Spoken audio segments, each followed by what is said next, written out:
Jeg skal have en krasser.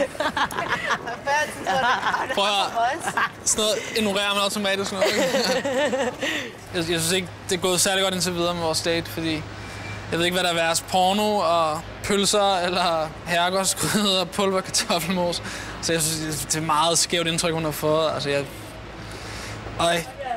skal have en krasser. Hvad er det?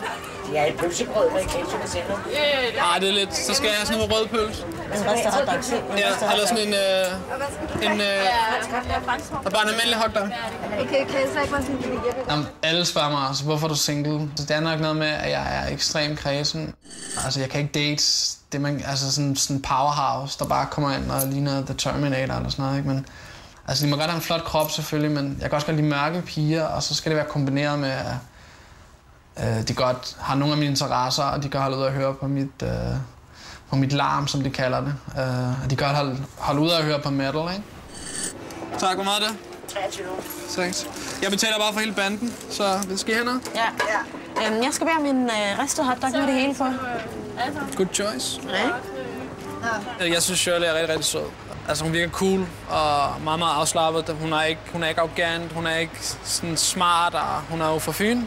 Så det ved jeg ikke. Det skulle fedt at møde sådan nogle piger engang imellem, og så er hun attraktiv.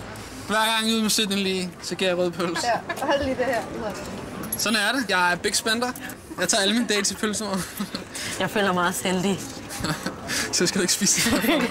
Så lige nu der er det meget sjovt at være ude sammen med alle tøserne, men nu skal jeg alene ned med Shirley, mens de andre tager ud og shopper, ikke? Så det bliver meget fedt lige at lære hende lidt bedre at kende, fordi jeg synes, det er lidt dårligt indtryk, jeg har givet hende på første date med først billederne og så pølsevognen, ikke? Men ja, bad day.